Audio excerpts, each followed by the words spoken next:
acerca de qué es, y ahora hablamos acerca de qué es historia y dos elementos importantes para entender a las culturas, que son el espacio histórico y el tiempo histórico. El espacio se refiere al lugar donde habitamos y donde habitaron las culturas que vamos a estudiar.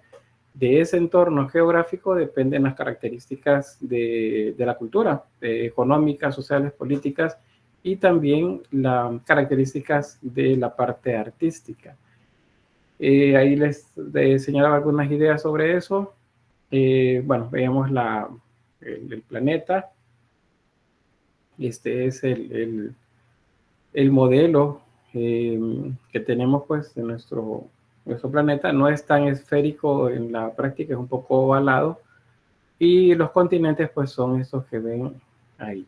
Nosotros vamos a trabajar principalmente en la región acá que les muestro. Europa, parte del Medio Oriente, acá parte de África Oriental, y al final pues, vamos a ver un poco de China, India y África por acá. Pero básicamente estamos centrados en esta región. Acá. Les decía también que en otras historias pues van a cambiar de contexto geográfico y temporal. La historia 2 vamos a centrarnos prácticamente en Europa y Medio Oriente. En la historia 3 van a trabajar América en general y en particular América precolombina, que sería esta región de acá. Luego van a pasar a América colonial, principalmente la región centroamericana siempre. Y en la historia 5 van a ver historia del arte salvadoreño, ¿sí? Particularmente en tiempo y espacio. Tiempo sería siglo XIX-XX a la actualidad, y el espacio pues es El Salvador con las relaciones que tuvo con los países de los alrededores. Entonces ven, tiempo y espacio es lo que nos permite entender en dónde es que estamos ubicados con el estudio de la historia. Les decía también que en la antigüedad pues esta es la forma que se concibía el universo, no la Tierra, eso debe quedarnos claro, o sea, no es la Tierra la que ellos veían redonda, ellos la Tierra la veían plana porque era lo único que podían observar a su alrededor. Veían océanos, caminaban en dirección a un lugar y llegaban a un océano, caminaban a lo largo de mucho tiempo hacia otro océano y así. Entonces, para ellos, la Tierra estaba rodeada de agua, y por eso el modelo que vemos acá. Y luego pensaban que bajo tierra pues existía también un mundo. Ahí se llamaban el mundo que está abajo del agua, el inframundo, que tenían sus características propias, que ahí lo vamos a ir viendo poco a poco. Bueno, lo del tiempo que les mencionaba nos permite dimensionar los cambios que han sucedido en la Tierra a nivel geológico, y también el registro fósil que nos permite pues tener la certeza de los cambios evolutivos, en el caso del ser humano y de las especies en general. Esto también tiene que ver con eso mismo. Los cambios climáticos que han determinado el desarrollo de las comunidades humanas a lo largo de mucho tiempo. La Tierra está dividida en eras geológicas para su mejor estudio. Cada una pues tiene sus propias características. La última era geológica en la que estamos pues no pasa más allá de 40.000 años. Es lo último, y de hecho dentro de ella hay otras etapas también en las que estamos. Y pues prácticamente nuestra civilización pues tiene poco tiempo si lo comparamos con el desarrollo temporal pues de la Tierra. Y ahí nos quedamos, creo que por acá, con la noción del tiempo, pasado, presente y futuro. Nos interesa el ayer en la historia en general y en la historia del arte. Y sobre el tiempo cronológico, aquí sí le voy a aumentar la pantalla, nos quedamos por acá. Les mencionaba que vamos a entender ese desglose cronológico del tiempo para un mejor estudio en edades. Vamos a hablar de edades: edad antigua, edad media, edad moderna, edad contemporánea. Cada una de ellas tiene una duración diferente. La edad antigua son alrededor de 40.000 años, la edad media son alrededor de 1.000 años, la edad moderna son alrededor de 300 años, y la contemporánea vamos más o menos como por 250 años, de 200 a 250 años. Entonces, cada vez es más corta. Les mencionaba que no sabemos, al menos todavía no hay certeza, si ya operó un cambio y estamos en una edad diferente.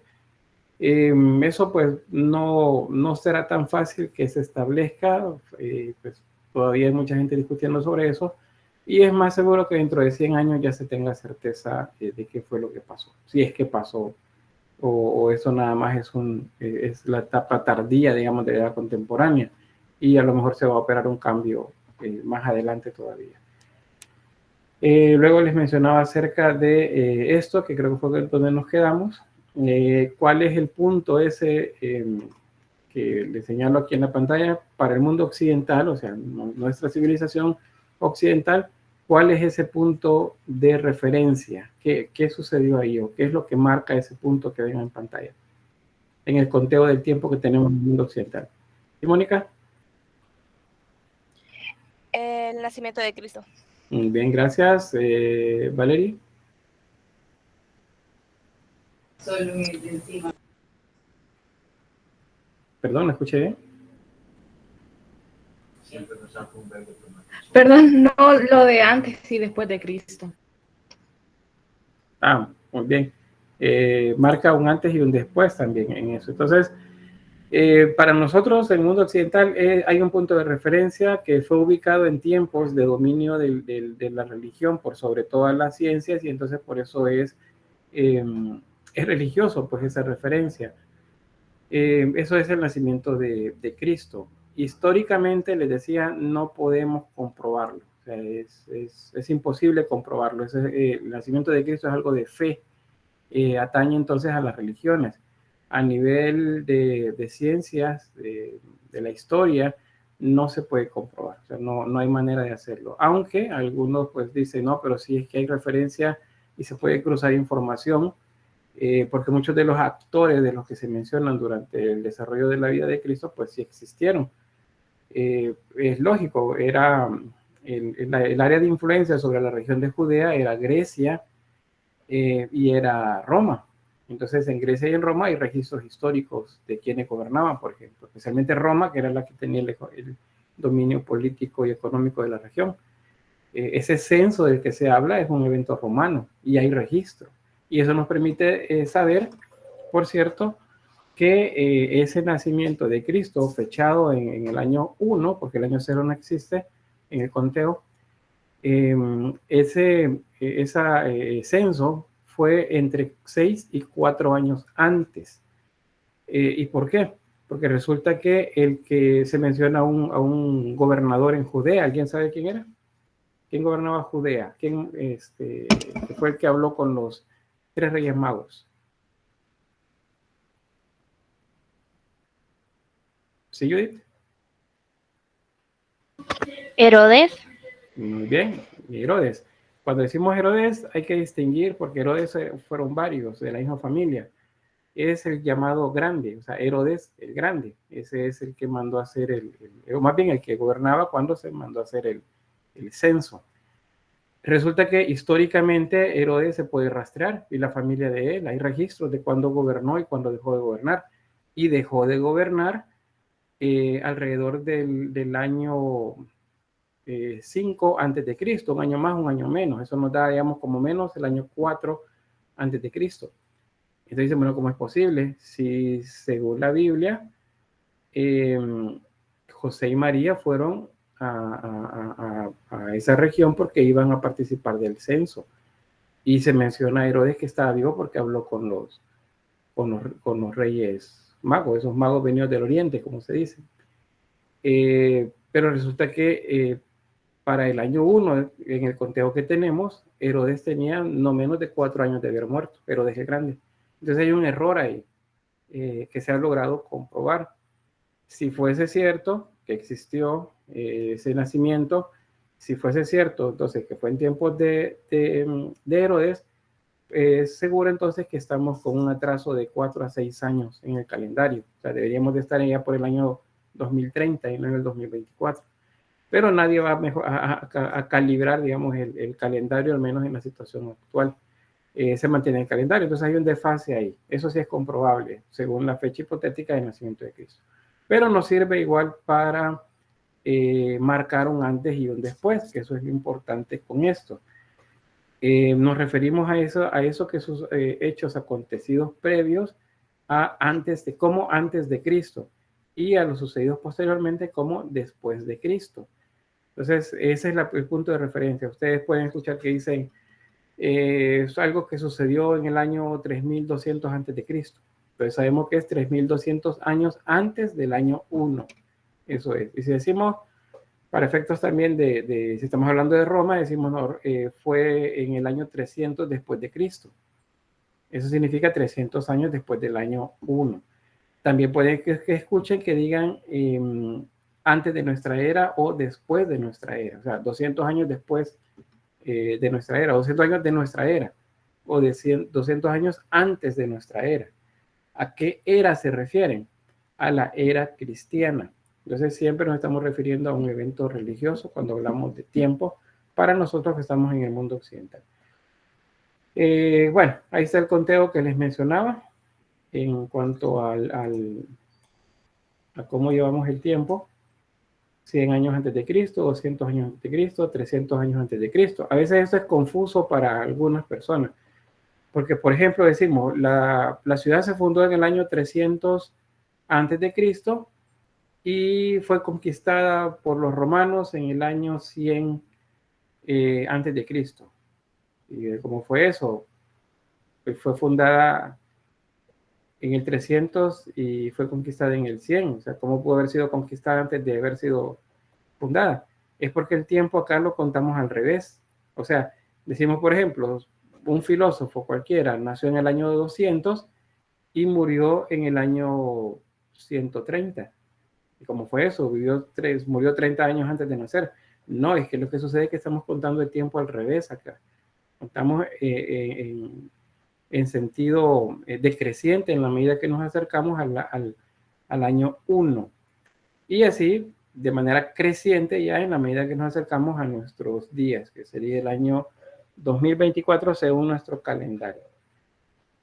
Las diferentes culturas tienen sus propios calendarios. El nuestro es el que conocemos, es popular para el mundo occidental, pero pues otras culturas tienen diferente. El gregoriano, que es el nuestro, estamos por el año 2024, pero en el año chino se de alrededor de 4722.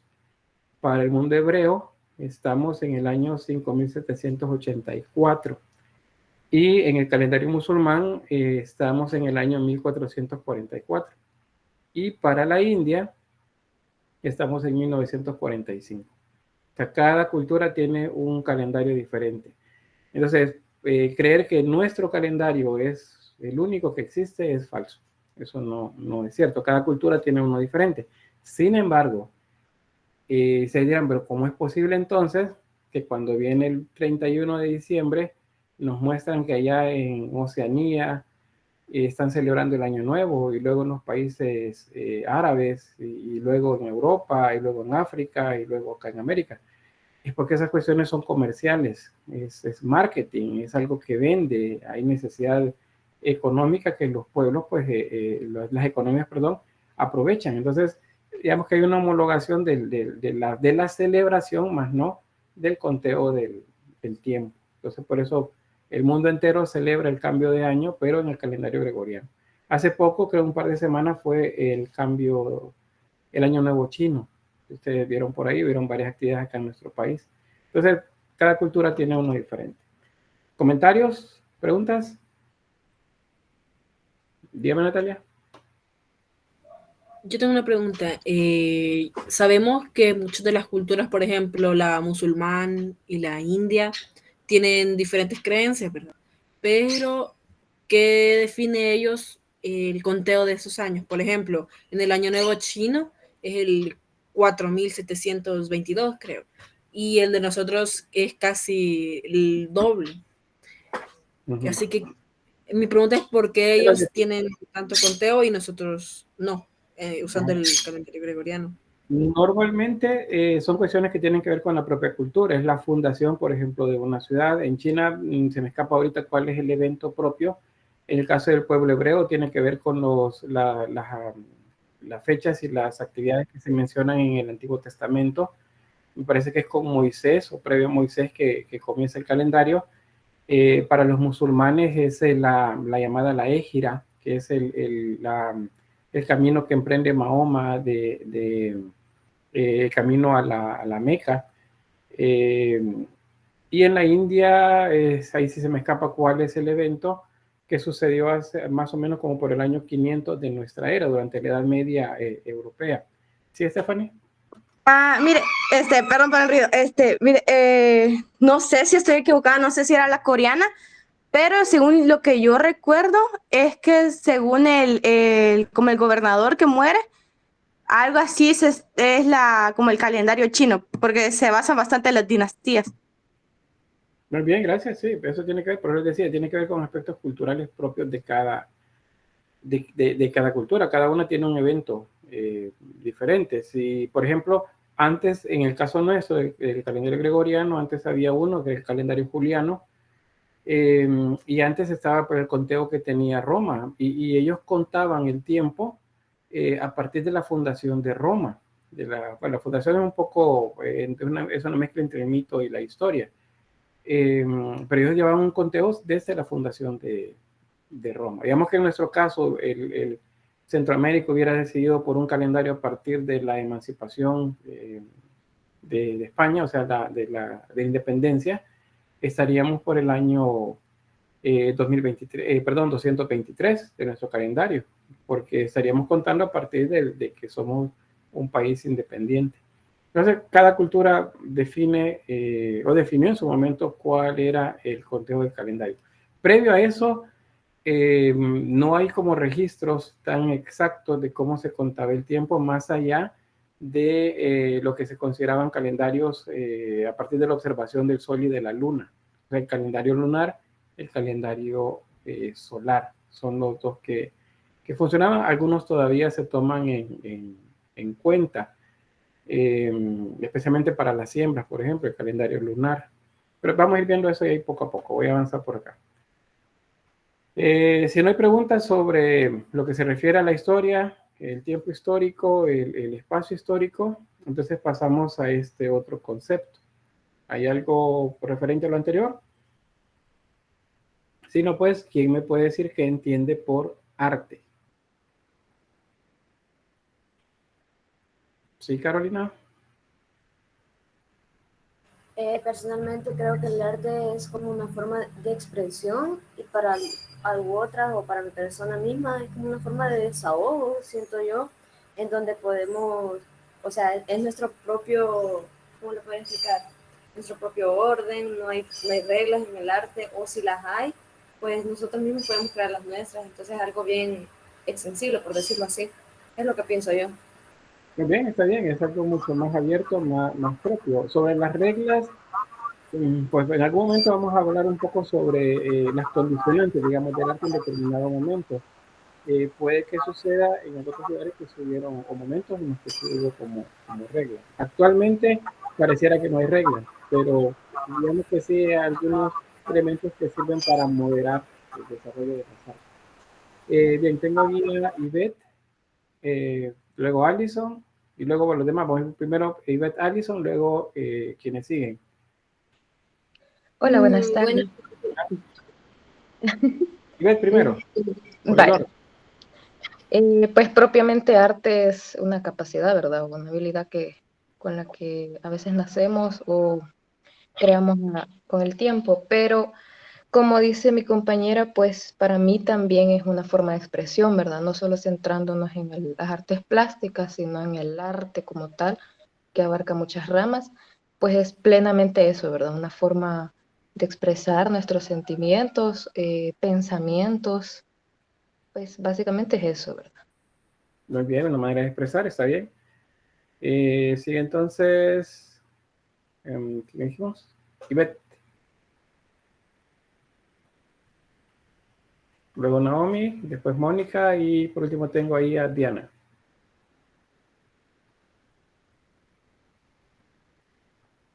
¿No? Naomi.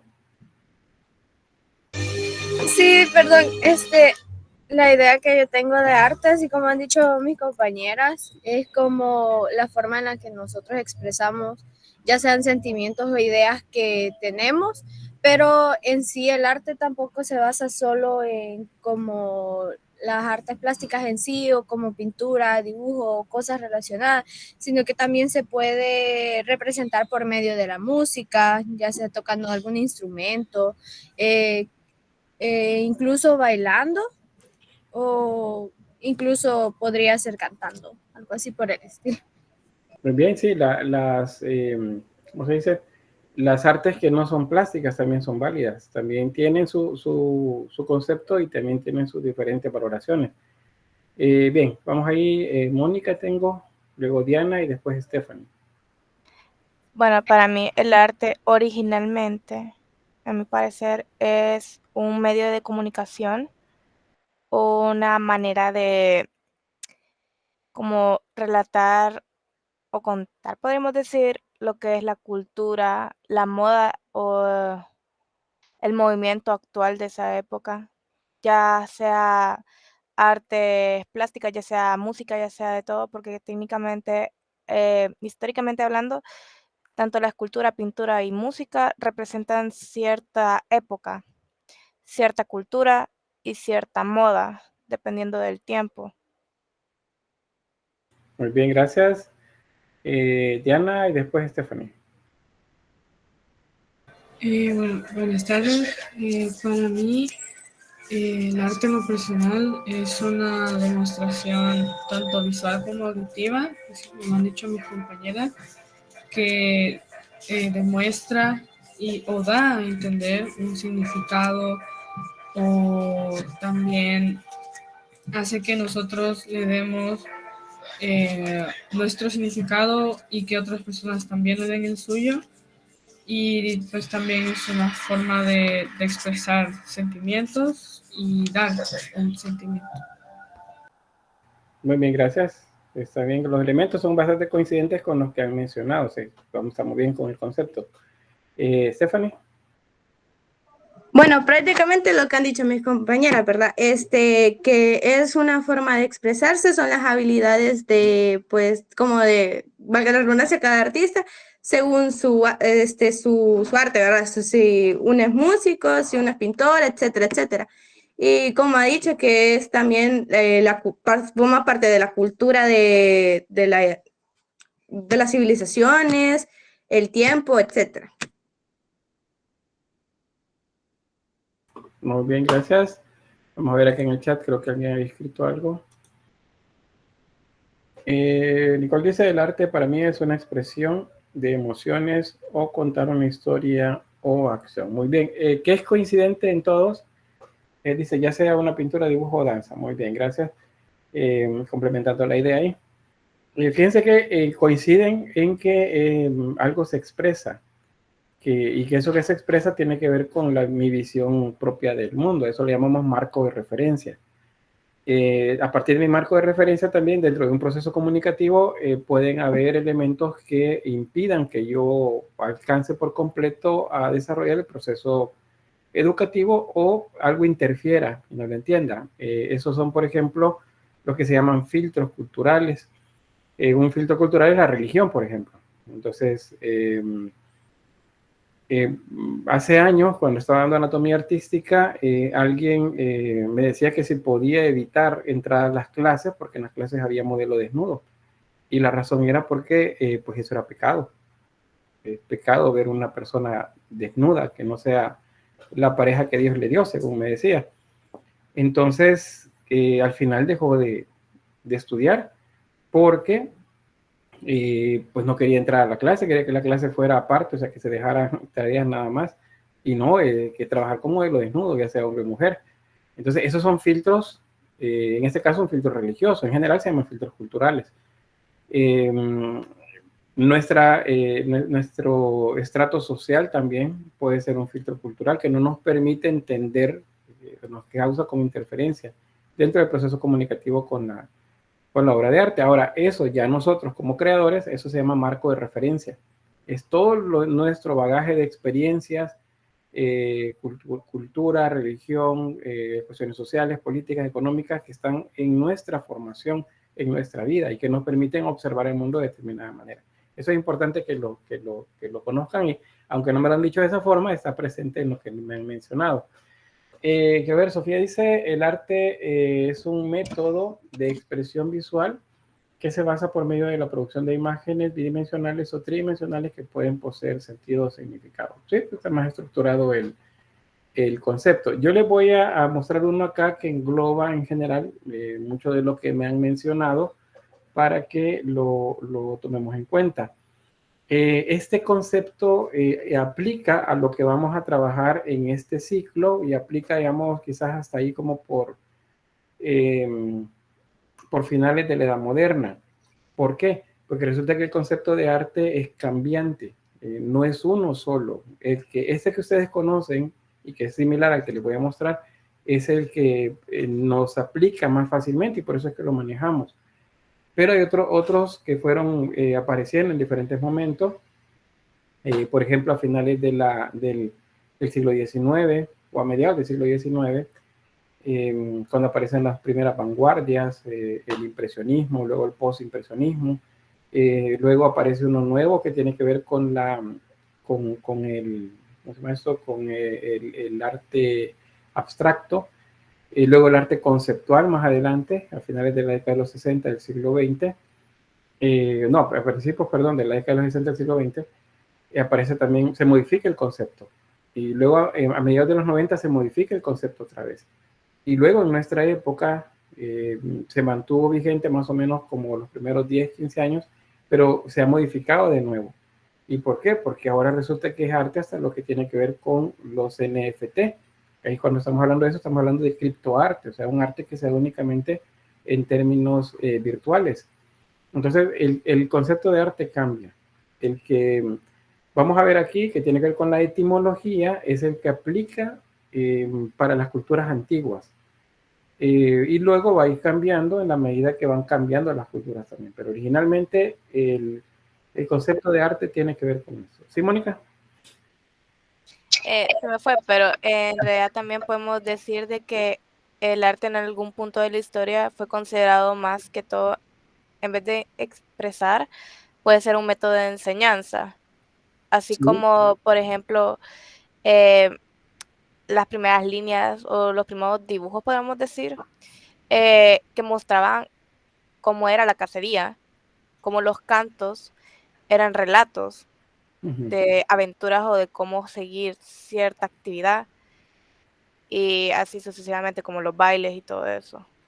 Sí, puede decirse. De hecho, a nivel de didáctico, por ejemplo, o más bien el mejor ejemplo de cómo el arte se utilizó de manera didáctica es el arte religioso, el arte cristiano de la Edad Media, por ejemplo.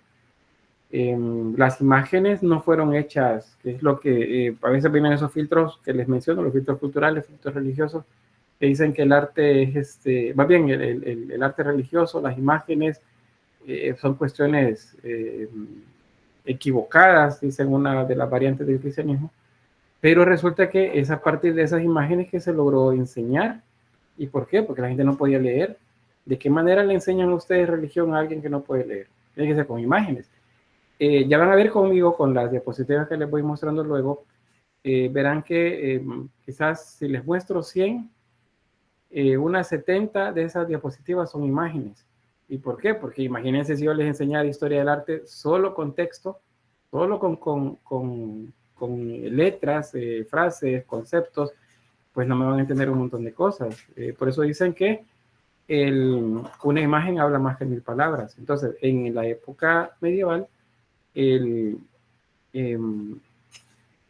¿cómo se llama esto? La religión se enseñaba a partir de imágenes, porque no podían leer la mayoría. Pero bien, eso en su momento. Vamos a comenzar por este concepto que ven acá, y es el etimológico, o sea, la raíz latina y griega del término arte. Del latín ars o artis, o del griego texum. ¿Qué significa esto? Saber hacer. O sea, el primer concepto de arte, el que se aplicó durante mucho tiempo, fue este: saber hacer. Si alguien sabe hacer algo, es un artista. De ahí que los artesanos, que eran quienes realizaban las obras que podemos observar en esas primeras culturas, pues se consideran artistas, aunque no son artistas como tal, porque no es aplicable el concepto que ustedes me han estado hablando a un artesano, pero el artesano sabe hacer las cosas. Entonces, imagínense, alguien hace una olla, aunque un antropólogo puede decir, no es que en la olla se muestran los rasgos culturales y ahí puede teorizar, pero una olla no me dice nada. Una olla es un utensilio que yo voy a utilizar para algo, que tiene determinadas características según la necesidad que yo tenga. Entonces, quien la hace es un artesano, no es un artista como tal, como lo entendemos en el área de las artes. Solo le vamos a decir artista si nosotros consideramos que él tiene una habilidad, un saber hacer, y por eso se les dice artista. A ver, ¿a quién otros ustedes consideran que no es artista en el concepto de nuestra área de la plástica, pero que se le dice artista? Les voy a poner un ejemplo, tal vez para que me entiendan mejor. Yo considero que ciertos conductores de microbús son artistas, porque se logran salir de unos enrollos, pues mueven el timón para uno y otro lado, retroceden, avanzan y salen. Para mí son artistas. ¿Por qué? Saben hacer su trabajo, el saber hacer. ¿Qué otros consideran ustedes que saben hacer las cosas? Sí, dígame, Larisa. Bueno, mi tío es chef y siempre he escuchado que le dicen, usted hace arte con la comida por la forma en que la cocina. ¿Ya ha probado usted la comida? Sí. ¿Considera que es artista? Sí. Sí, ¿por qué entonces? Porque sabe hacer la comida, o sea... Correcto. Eso es el punto entonces. ¿A quién más? Tengo acá en Alison, luego tengo a Diana. Buenas tardes. Buenas tardes. Mi papá es albañil, entonces cuando él realiza, digamos, alguna casa o algún modelo, siempre le dice, usted hace arte con las manos y a la hora de hacer su trabajo hace arte también. Es aplicable y de hecho fíjense que bueno, fíjense en general, las construcciones que vamos a ver en las primeras culturas no la hicieron arquitectos, porque el concepto de arquitecto como tal es de finales de la Edad Media, o sea, periodo gótico, de gótico al Renacimiento, y especialmente en el Renacimiento ya podemos hablar de arquitectura como tal. Antes de eso, quienes trabajaban eran justamente a quienes llamamos albañiles. Hay un término que les dicen que en salvadoreño es maestro de obra, pero el término es maestro de obra. El maestro de obra, un albañil con mucha experiencia, es un artista, porque pues sabe hacer lo que hace, y la producción, las obras, que son casas, que son edificios, pues responden a eso, son producto de un proceso en el que se sabe hacer su trabajo. Diana y luego Carolina. Bueno, para mí, yo considero mi prima, ella estudió fotografía y actualmente eso es lo que trabaja.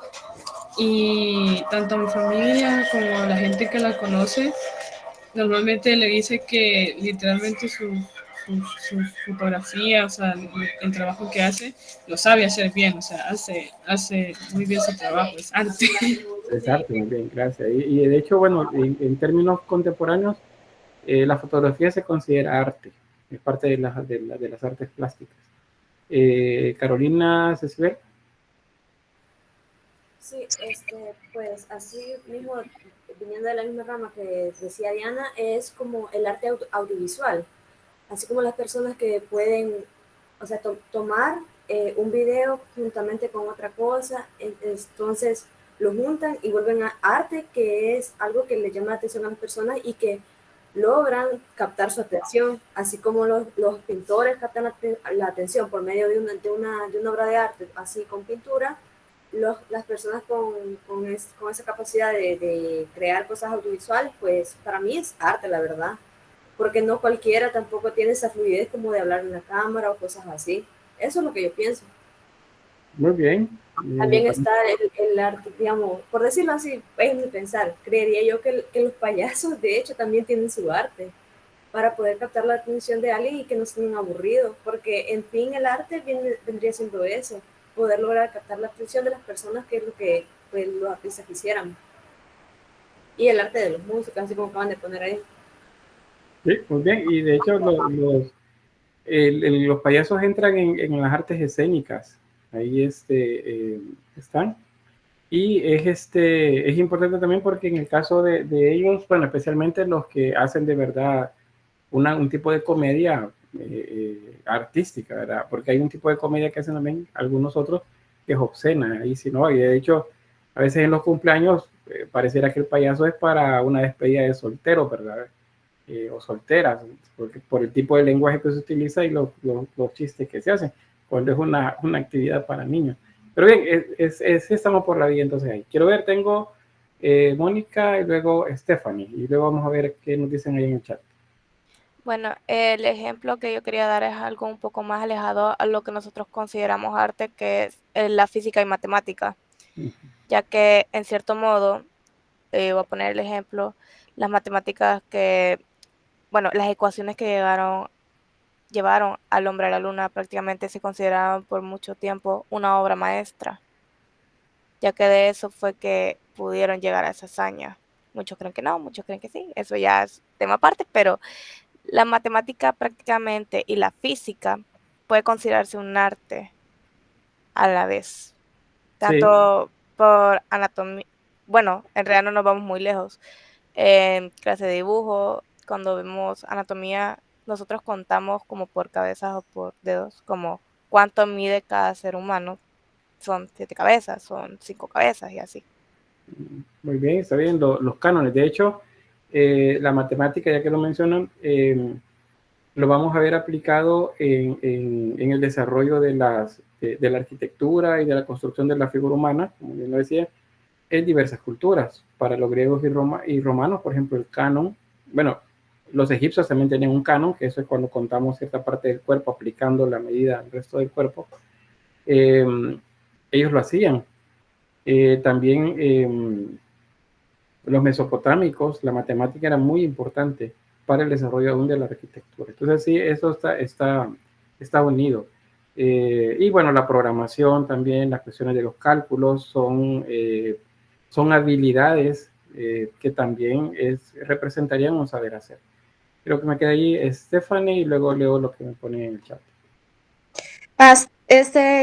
Una de las grandes, bueno, yo lo que siento artistas son los que hacen bordados, las que tejen. También he visto como en algunos pueblos que venden como mantas o mantas que están como decoradas, pues ellos pienso que son artistas. Sí, quienes trabajan textiles. ¿Alguien más levantó la mano? Si no, pues bien. Bueno, aquí decía, Patricia decía, alguien que trabaja en la construcción, sí, puede considerarse artista. Nicole dice, los doctores hacen arte a la hora de las cirugías plásticas o quirúrgicas, o también en salvar vidas, también es arte de los músicos. En el caso de los músicos sí se considera arte más allá del término saber hacer. Pero el caso de los médicos sí, deben saber hacer las cosas para que queden bien. Luego, Patricia dice, también pienso que los maestros o educadores pueden hacer arte por la manera que imparten las clases, tareas o actividades que piensan en hacer. Eso es cierto, es una habilidad el saber enseñar. Y esa es una de las grandes deficiencias que se tienen a nivel educativo en nuestro país. A nivel de educación básica y media, en mucho es porque las personas que estudiaron profesorado lo hicieron porque era una carrera corta, no porque tuviesen vocación. En el caso de a nivel superior, muchas personas ejercen la profesión docente sin haber llevado formación en el área pedagógica o didáctica. Entonces, por eso es que especialmente en medicina, en esas materias, esas carreras más de ciencias exactas, hay muchas quejas acerca del trato que se les da a los estudiantes o cómo enseñan, porque no llevan formación en la enseñanza. En el caso de las artes, la enseñanza se considera parte de las capacidades que deben aprender. Entonces, ahora, aunque ven menos, porque cuando yo estudié la carrera se veía, eran alrededor de seis materias las que tenían que ver con el área de la enseñanza, entre didáctica general, luego didáctica aplicada al arte, luego pedagogía general, luego pedagogía aplicada al arte, y luego otras más, teoría de la comunicación artística, estaba enfocada hacia la enseñanza, y otras más, no recuerdo si era, me parece que era sociología la otra, pero actualmente no. Ustedes sí van a ver materias asociadas a la enseñanza, que son pedagogía del arte y didáctica del arte, pero hay profesiones en las que no ven nada de eso, y entonces por eso es que no saben cómo enseñar. Entonces saber enseñar también es una habilidad, y por eso le decimos artistas a ciertos docentes. También dice, Alessandra dice también los ilusionistas, sí, los que manejan el escenario, ¿verdad? Con esos trucos de magia.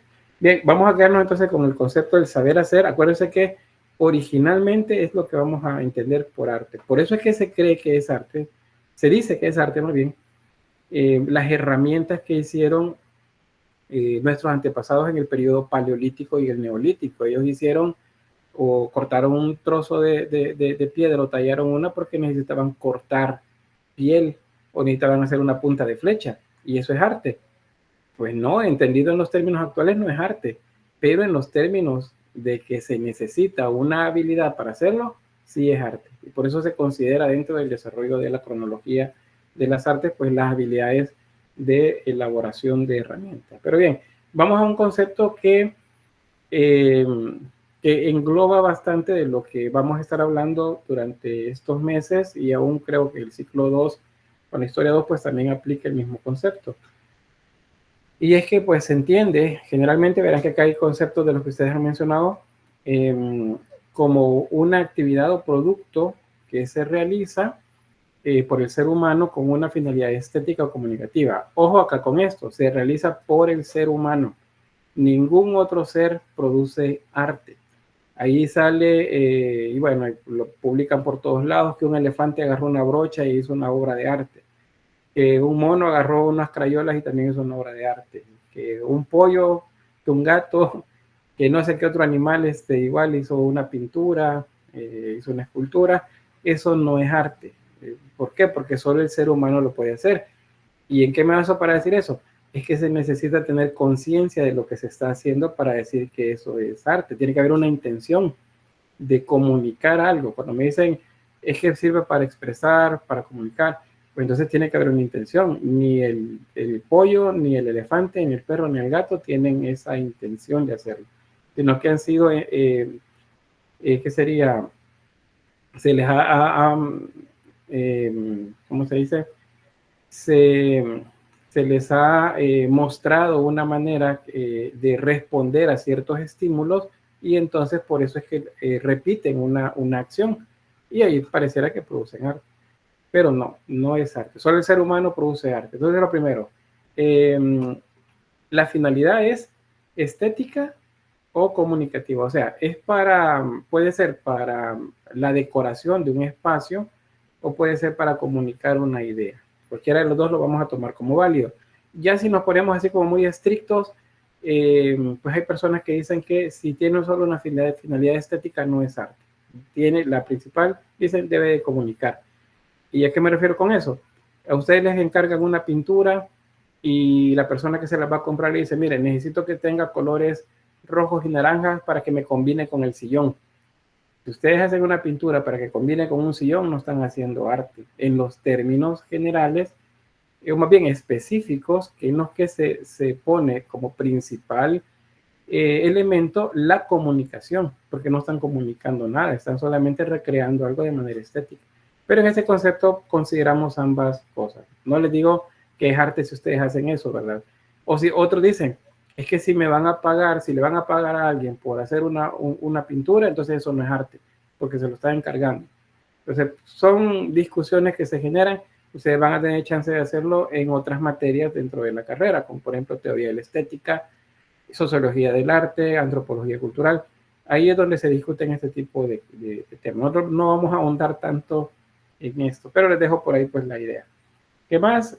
Bueno, cualquiera de estas dos finalidades son a través de las cuales se expresan ideas, como bien lo decían, emociones o en general una visión del mundo. Esa visión del mundo, acuérdense, tiene que ver con mi marco de referencia, o sea, con aquello con lo que yo he crecido. Aquí, si les digo a ustedes, mire, háganme una pintura en la que ustedes consideren que están enfocándose en un problema social de su comunidad, les aseguro que habrá una variedad muy amplia de temas desarrollados. A lo mejor habrán coincidencias, pero habrá una variedad muy grande. ¿Y por qué? Porque no todos tenemos el mismo marco de referencia. Es como cuando alguien dice, les pongo siempre ese ejemplo, vamos a pintar a una señora que vende tomates. Entonces, las personas que lo van a pintar, una tiene una familiar que vende en el mercado, que vende tomates y ha vivido desde pequeño en ese lugar, y la otra persona no ha tenido ese contacto, ha comprado siempre en el supermercado, pero tiene idea de cómo es una señora que vende tomates. ¿Quién para ustedes va a ser más real? ¿La que pintó partiendo de su contexto o quien lo hizo a partir de leyendo o viendo imágenes? ¿Sí, Carolina? Creería yo que la de su contexto, porque sabe realmente cómo es la historia. O sea, cómo es el contexto de estar en un mercado vendiendo los tomates y se siente más así. Que una persona que solo lo haya visto por medio de una imagen o que solo se dé la idea, creería yo que no se siente tanto, pues, o sea, el sentimiento del arte expresado en sí. La autenticidad sería diferente. Sin embargo, puede suceder que alguien lo logre hacer.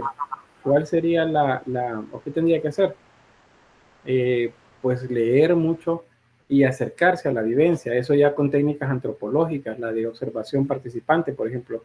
Pasar un tiempo con esa gente, ver cómo trabajan, ver cómo interaccionan entre ellos. Eso les va a dar elementos suficientes para poder recrear una imagen, una pintura, una escultura más realista.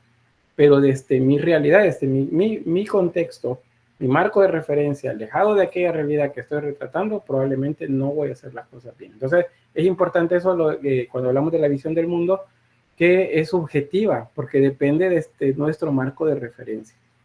Y luego, a través de qué es que se hace, bueno, mediante diversos recursos como los plásticos, que son los que nos interesan a nosotros en la carrera que ustedes están estudiando, pero pueden ser lingüísticos, quienes estudian letras, por ejemplo, sonoros o mixtos, en el caso de quienes estudian música, teatro, por ejemplo, o cuando ya en la experiencia artística de ustedes, conociendo alguna de estas áreas, la mezclan con el trabajo que hacen, como por ejemplo, ya a nivel de arte contemporáneo, una instalación, un performance, un happening, entonces ustedes pueden mezclar ahí, pero eso pues ya es un nivel un poco más adelante. Bien, ¿qué más sobre eso? Un par de ideas más. Primero, que se considera que el arte es un componente de la cultura de una comunidad y por lo tanto refleja en su concepción los sustratos económicos y sociales y la transmisión de ideas y valores, lo que les estaba mencionando hace un momento. Y esos son inherentes a cualquier cultura humana a lo largo del espacio y tiempo. O sea, en cualquier parte del mundo, en cualquier momento de nuestra historia, eso es válido. La obra de arte refleja la parte económica, la social y la religiosa. La religión, pues desde 35,000 años antes de Cristo hasta alrededor de 1800 años después de Cristo, el motor que la mueve es la religión. Es lo que principalmente financia, digamos, en el caso ya más contemporáneo, el arte. Y en la época antigua, pues mucho del trabajo que se hacía tenía que ver con la veneración o la adoración de las divinidades que tenían. ¿Qué más? Bueno, que se suele considerar que es a partir de la aparición del Homo sapiens. Acuérdense que hay diferentes que serían antecesores al ser humano actual, al sapiens, el neandertalensis, por ejemplo, el cromañón, y así otros más, una cantidad bien grande que hay de eslabones dentro de la cadena evolutiva, pero se piensa que es con el sapiens que el arte tuvo ya presencia, y esa presencia era a nivel ritual, mágica o religiosa. O sea, las pinturas que se hacían en las paredes rocosas de las cuevas o de los abrigos, no era porque querían decorar el lugar, era porque tenían una función religiosa. Pero pues eso lo vamos a ampliar en la clase que corresponde del Paleolítico. Para eso es necesario que lean las páginas que les he anotado ahí del libro de Arnold Hauser, porque él hace una visión bastante interesante acerca de cuál era el motivo que tenían estos primeros seres humanos para la recreación o la creación de obra en plástica, digamos así, en su entorno. ¿Qué más? Luego la función cambió según iba evolucionando el ser humano en sus comunidades. Fue adquiriendo componentes estéticos, es decir, fue ya siendo como para decorar, no solamente para contarnos historias o para hablarnos acerca de rituales. Y comenzó a utilizarse como un registro social, histórico, o también la función pedagógica que alguien mencionaba hace un momento. Y les decía, el arte religioso es principalmente para eso, es para enseñar. Lo fue así en la Edad Media, lo fue así en el periodo barroco, especialmente en los lugares en donde el barroco fue más de tendencia religiosa. Mercantil, bueno, en algún momento de la historia también el arte era un símbolo de estatus para los burgueses, por ejemplo. Cuando aparece la burguesía, pues ellos no tenían formación académica, no eran de la aristocracia, pues la mayoría no tenían privilegios dentro del entramado social de la época, pero tenían dinero porque les había ido bien en los negocios. Entonces ellos querían verse como intelectuales y comenzaron a comprar arte. Entonces se convierte en ese sentido mercantil también el arte. O el ornamental, o sea, para la decoración. Esas son como las ideas principales que vamos a manejar en la materia. Probablemente difiera de algo que ustedes conozcan previamente o la concepción que tengan, pero es porque pues el concepto de arte es bien amplio y ha cambiado en diferentes momentos. Entonces, aplica para lo que vamos a trabajar. En la historia 2 les van a explicar conceptos diferentes en la medida que vayan avanzando en temas. Por ejemplo, la época renacentista, cuál es el concepto de arte que aplica. En el siglo XIX, cuál es el que aplica. Al principio del siglo XX, cuál es el que aplica. Y en el último cuarto del siglo XX, cuál es el concepto que aplica también. Actualmente tenemos un concepto mucho más amplio en el que el saber hacer no es importante, por ejemplo. Y de ahí es que ustedes encuentran, van a una exhibición, a un museo donde están exponiendo artistas emergentes y puede que se encuentren un vaso quebrado con un papel doblado adentro. Y esa es la obra artística. Y ni siquiera la hizo el que la presenta, sino que alguien más lo hizo. Pero tiene una página completa llena de texto a la par. Es válido actualmente eso. ¿Y por qué? Porque resulta que el concepto que se aplica es diferente. Es un concepto que niega todo lo anterior, todo lo que se dio en la antigüedad y en los siglos previos al desarrollo de la época moderna. Entonces, eso cambia. Pero aplica para nosotros. ¿Preguntas o comentarios? Sí, Carolina. Sí, bueno, yo nunca había escuchado eso, más bien del Homo sapiens. ¿Es como un nombre que se le da a algo o es algo en sí? Es el nombre que se le da a uno de nuestros antecesores dentro de la cadena evolutiva. Homo sapiens significa hombre que piensa, porque en la edad, en los siglos anteriores, desde el comienzo del estudio del ser humano, de la evolución del ser humano, se habla de homo para referirse al ser humano en general, pero muchos de estos fósiles son femeninos, ¿cierto?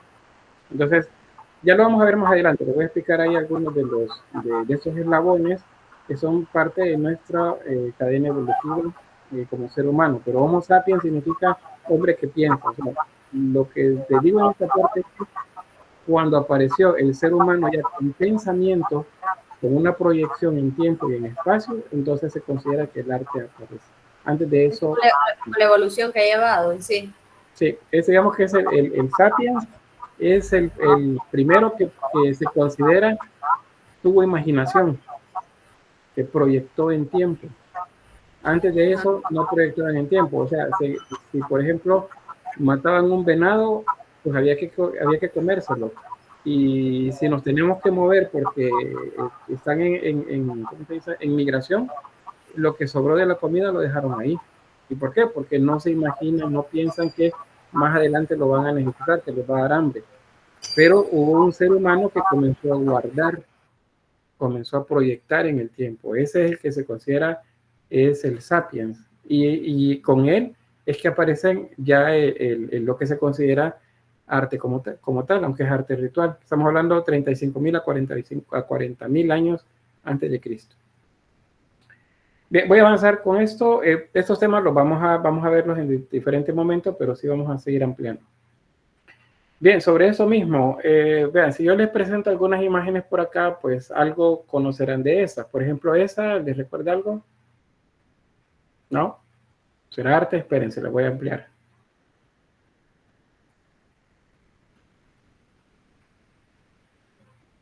Huesos de animales atrás. Un hombre y una mujer que están tirando de un arco armado, porque el arco tiene una flecha armada. Si el hombre suelta parte de acá, la flecha va a salir disparada hacia ella. ¿Sí, Stephanie? ¿Y no será eso el canibalismo?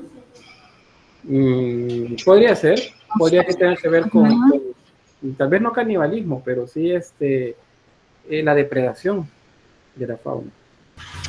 Ajá, eso, algo parecido. Sí, puede ser. Pues bien, eso es una obra de arte. Mónica, ¿ahí que levantó la mano? Perdón, se me fue. Ah, bueno. Bien, entonces voy a mostrarles otros más por acá. ¿Esta la reconocen? La Mona Lisa. La Mona Lisa. La Gioconda. Solo se la voy a mostrar acá, no. Vean. Una iglesia, una silla, una banana, una mujer colgada en una red,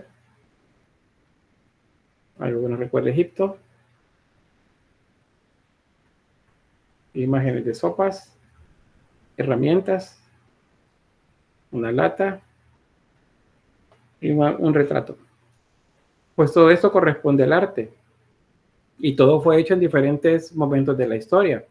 Pero vistos así como están en la imagen, no hay un ordenamiento, todos están revueltos y fueron apareciendo de manera aleatoria, no en un orden cronológico. Entonces, la historia del arte lo que nos va a ayudar a lograr construir una historia, un recorrido en la historia en la que se nos muestra cómo el arte fue cambiando a lo largo del desarrollo de las culturas.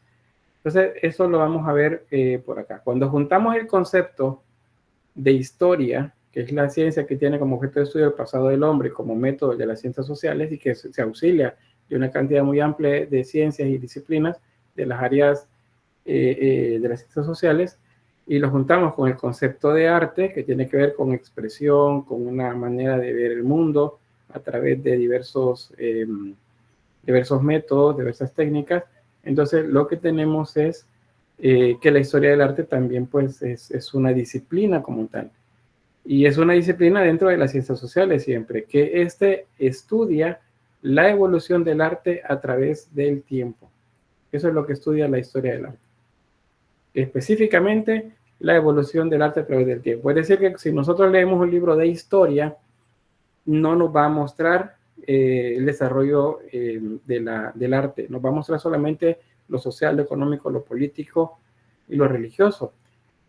Pero en la historia del arte tenemos que valorar en el contexto de esos elementos el desarrollo de la parte plástica y estética, que tiene que ver en mucho con la religión en esas primeras etapas. Entonces, decimos que es una ciencia también multidisciplinar porque se auxilia de la antropología, de la sociología, de la psicología y de otras más para poder hacer una valoración más exacta de qué es lo que ha sido el arte durante todo este tiempo. Y de esa manera hacer un examen objetivo del arte a través de la historia, en el que se clasifican culturas se establecen periodizaciones y se observan características distintivas e influencias.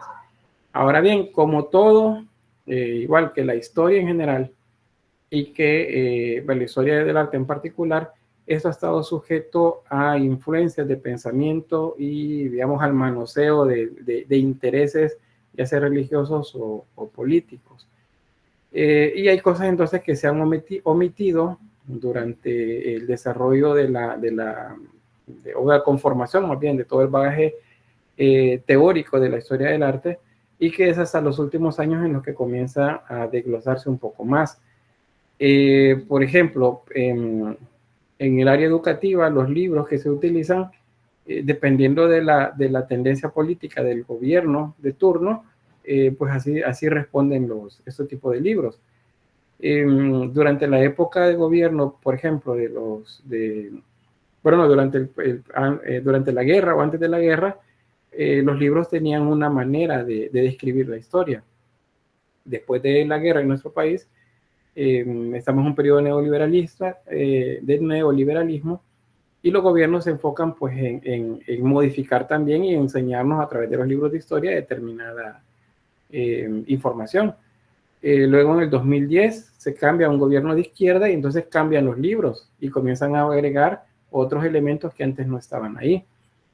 Ahora estamos con un gobierno más conservador todavía que la derecha como tal, y entonces comienzan a cambiar otra vez los libros. O sea, están eliminando información que los gobiernos de izquierda habían agregado. Entonces, no es así como que el examen es objetivo, porque aquí en el texto que les muestro dice, procura un examen objetivo del arte a través de la historia, pero en la práctica no fue así.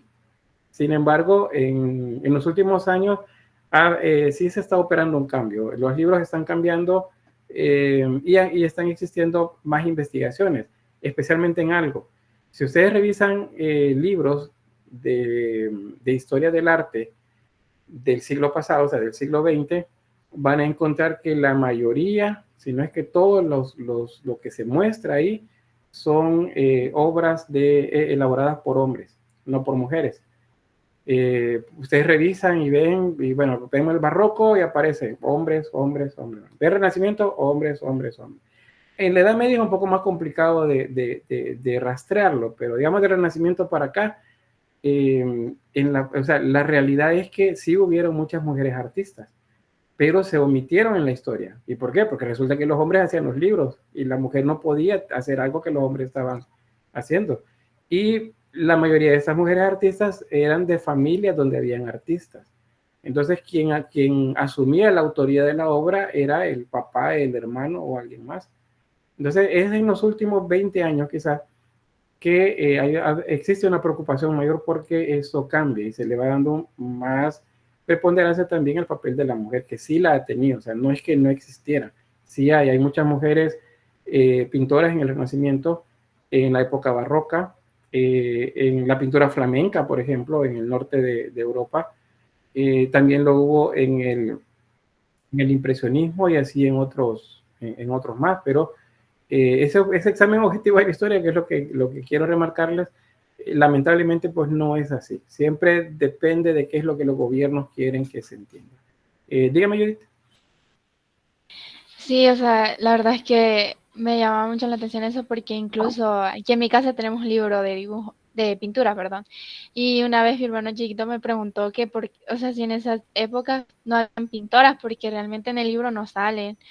Y hay una, pero ahorita se me ha ido el nombre, que también se han dado, bueno, de lo que yo he visto, de que normalmente a veces también las pintoras eran musas, así es, ¿no? Ajá, que eran realmente, que a veces eran musas y salían, o sea, en el libro en ese libro sale una, pero sale como musa de otro pintor, no sale como pintora en sí. Exacto, así pasaba. En la época, por ejemplo, del barroco español, con Velázquez, pues la hija de uno de los pintores del taller donde Velázquez se formó, era la modelo, pero también era pintora. Entonces hay muchas pinturas que tienen la firma del papá, pero que los estudios que están haciendo ya los últimos años van por la vía de que más bien tienen un estilo un tanto y una pincelada diferente a la que tenía el papá. probablemente era ella la que lo hacía. En escultura también sucedió, en el barroco español, otra vez lo retomo.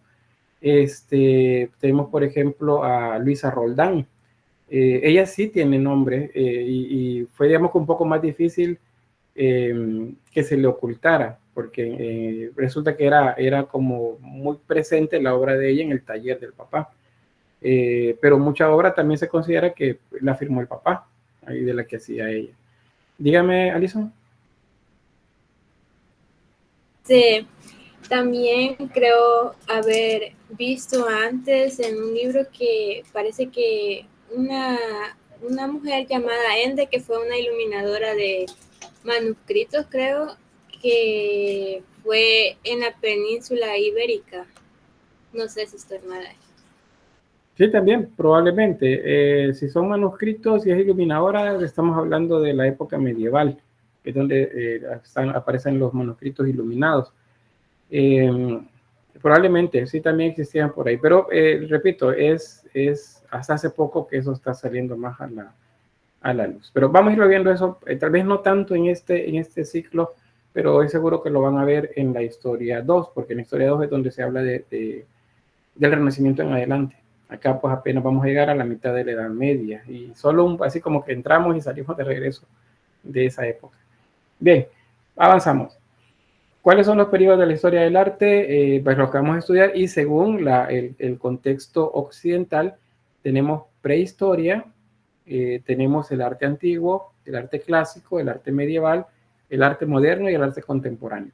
La prehistoria se refiere a todo el arte hecho antes, acuérdense, del aparecimiento de la escritura. Todo eso es prehistoria. Cuando aparece la escritura, entonces hablamos del arte antiguo. ¿Y qué viene acá? Pues las culturas de la Mesopotamia, Egipto, más tardíamente la Grecia, Roma, que son las más grandes, digamos, de ese momento. Pero cuando hablamos de Grecia-Roma, ya básicamente estamos entrando al arte clásico. Se dice, no, es que corresponde al arte clásico. Estamos hablando de Grecia y de Roma. Dice, mire, pero es que he visto arte que dice que es clásico y es del siglo XVII, siglo XVIII. Ese arte es neoclásico, no es clásico. Eso es lo hay que aprender a diferenciarlo. También hay arte clásico que se le llama así en el Renacimiento, pero el contexto es renacentista. Entonces hablamos de clasicismo en ese momento. Pero pues eso vamos a irlo viendo despacio poco a poco. Ahorita me interesa pues que lo sepan desglosar de esta manera y que veamos también esto, que cuando hablamos de arte contemporáneo son tres momentos diferentes. Uno es el siglo XIX, que es cuando aparece el proyecto modernista, mitad del siglo XIX. Luego el siglo XX total, que son las vanguardias, las primeras y segundas vanguardias. Y en el siglo XX que tenemos esto que se llama o que llaman posmoderno. Dentro de eso viene también la digitalización del arte y el arte digital, perdón, y la digitalización del arte. Aparece también el criptoarte, que es todavía más reciente. Y por algunas valoraciones pues diferentes que existen ahora. Esto, que es como un desglose más focalizado, lo podemos ver también un poco más amplio y es de esta forma. El arte prehistórico, el antiguo y el clásico corresponde a la edad antigua. El arte medieval corresponde a la edad media. El arte moderno se le llama también edad moderna. Y el arte contemporáneo, la edad contemporánea. En el siglo XXI todavía, que recuerden, estamos 24 años del siglo XXI, pues se comienza a hablar de la edad posmoderna, pero pues no hay nada claro todavía. Algunos dicen que sí, otros dicen que no. Estamos en un periodo de asolapamiento, le llaman a eso, es cuando unos dicen que sí, otros dicen que no. Vamos en transición, digo yo más bien. Los últimos 30 años han sido de eso. Desde principios de los 90 se habla de esa transición. Hay filósofos, economistas, historiadores que pues teorizan sobre qué es lo que está pasando. Ya les mencioné hace un rato, probablemente dentro de 100 años habrá claridad sobre esto. ¿Y qué significa? Pues que serán sus nietos quienes a lo mejor en sus libros de historia pues ya aparezca qué fue lo que pasó, o sea, si hubo un cambio o no hubo un cambio. Y quizás algo también que puede suceder es que simplemente no haya cambio todavía, porque si la edad contemporánea tiene alrededor de 170 años, es un periodo corto. Solo la edad media duró 1000 años, por ejemplo. Entonces, 150 años o 170 es un periodo corto de tiempo todavía. Algo puede cambiar más adelante. Bien, vamos a avanzar. Ahora, ya entendiéndolo de esa forma, entonces ya vemos un ordenamiento de las imágenes que les mostré hace rato. Estas son herramientas del Paleolítico, se consideran arte porque fueron hechas a través de una habilidad, un saber hacer. Esas son herramientas del Neolítico. Paleolítico significa piedra antigua, es porque las herramientas son un poco más toscas. Neolítico se refiere a las herramientas de piedra pulimentada, la piedra nueva, o también el aparecimiento de las primeras herramientas en metal, que es cuando comenzamos a ver ya la edad de los metales. Luego tenemos Egipto, tenemos también el periodo gótico, eso mucho más adelante en el tiempo. Tenemos también la Gioconda, eso es Renacimiento. Tenemos acá Vincent van Gogh, esto es postimpresionismo. Tenemos Una y tres sillas, que es 1965, esto es arte conceptual. Esto es arte conceptual también, Pietro Manzoni. Esto pues solamente les acerco la imagen, no voy a entrar en detalles. Pero esto, pues, aunque esté en francés, pues yo creo que ya saben qué es. Vino un artista y dijo, en la época en la que se hablaba del arte conceptual, dijo, bueno, cualquier cosa le dicen que es arte, entonces yo voy a hacer algo con mis desechos, los metió en unas latas, les puso una etiqueta y los vendió. Y demostrando de esa manera que cualquier cosa se podía vender, poniéndole el título de arte. De hecho, hace unos 10 años una de estas latas se vendió por arriba de 150.000 euros. O sea, para que tengan idea de por dónde andan, pues lo que hizo el artista en su momento. Entonces, cada uno responde, eso sí, a una necesidad diferente y a una época diferente. No todos corresponden a la misma época. Entonces, el arte nos sirve para eso. Hay otros elementos más. Esta es de la década de los 60, es pop art. Esto es arte conceptual, es Marina Abramovic y Uley.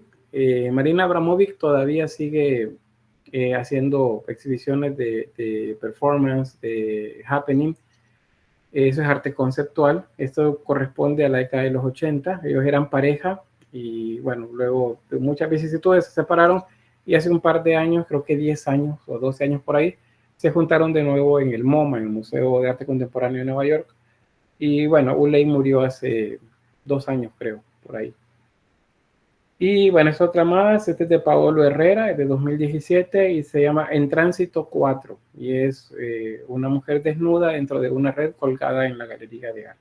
¿Qué significa? Pues habría que estudiar un poco más sobre eso, pero son igual productos de una necesidad de expresión y de un contexto en particular de época. ¿Qué más?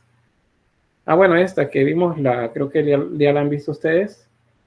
¿Qué saben de esta obra? Se llama Comediante, de Mauricio Catlelan.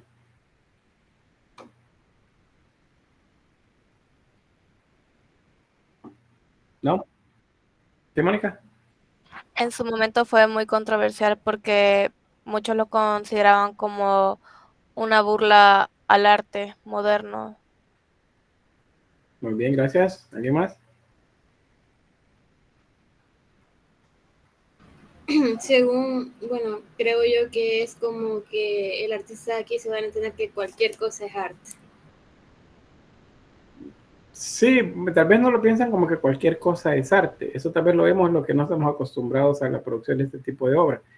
Para ellos es una manera de expresarse y bueno, lo defienden a capa y espada. Ese personaje hizo 3 obras diferentes. Digo, hizo, así, entre comillas, porque pues era tomar una banana y pegarla, ¿verdad? Pero hizo 3 y creo que al menos estoy seguro que 2 de estas las vendió. Una de ellas arriba de 150.000 euros también. Imagínense el valor de creo que la primera la vendió como por 85.000 euros, una banana que ustedes saben que al cabo de 10 días eso ya no iba a estar ahí. Pero resulta que esto fue en agosto de 2019. ¿La banana creen que llegó de agosto a diciembre? No, ¿verdad? Sí. Bueno, en el mercado duran siglos estas cosas, pero una vez ustedes las llevan a su casa, dura 2 días nada más, el color amarillo se le ve en la noche. No duran. Sin embargo, la obra siempre estaba ahí. ¿Qué es lo que sucedía? Que cambiaban la banana cuando se comenzaba a deteriorar. Porque esto es un tipo de arte conceptual. No es la banana original ahí, sino que es el concepto de la banana pegada. Y en ese contexto también resulta que apareció un evento de otro artista y él llegó, arrancó la banana y se la comió. Este es David Datuna y él dijo, él nombró más bien esa acción que está haciendo es un performance, él dijo es un performance artístico y se llama Artista Hambriento.